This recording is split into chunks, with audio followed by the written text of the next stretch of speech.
بسم الله الرحمن الرحيم، والصلاة والسلام على أشرف المرسلين سيدنا محمد النبي الأمين إلى يوم الدين.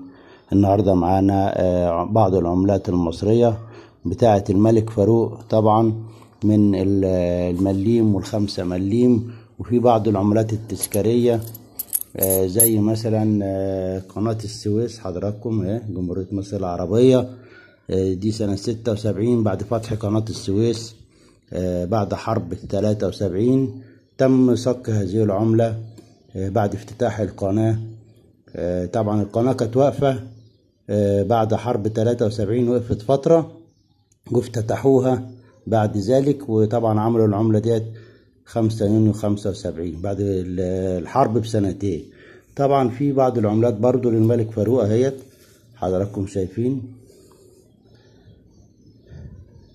المملكة المصرية ده 1 مليم يا جماعة من الفضة الخالصة، 1 مليم من الفضة الخالصة. الملك فاروق ملك مصر الأول. طبعا في برضو الملك فاروق دوت الفضة ديت من النحاس الخالص.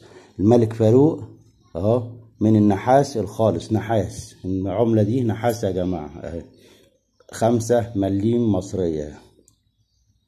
ديت المشرشرة، بيقولوا عليها المشرشرة 5 مليم ملك فاروق. طبعا في تانية 1 مليم زي ما حضراتكم شايفين اهو، نحاس بس مدور غير مشرشر، مش مشرشر زي ما حضراتكم شايفين اهو دوت. طبعا اعملوا لنا لايك للقناة وتفعيل زر الجرس بالكل، والاشتراك بالقناة فضلا وليس امرا عشان يصلكم كل جديد. معانا هنا برضو بعض العملات التذكارية. وزارة المالية اهي، ديت وزارة المالية اهي زي ما حضراتكم شايفين اهو. العيد الفضي لمصلحة صك العملة، فوق مكتوب وزارة المالية. العملة دي سنة 79.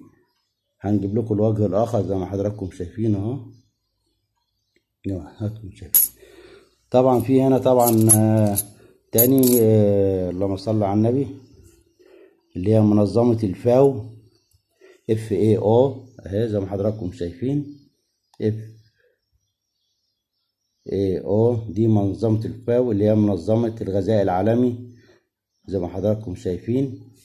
وده الوجه الآخر من العملة، الجمهورية العربية المتحدة. طبعا طالما مكتوب الجمهورية العربية المتحدة تبقى في السبعينات أو قبل السبعينات على طول، سنة 60 اهي 9/9 سنة 70، 9/9 سنة 70.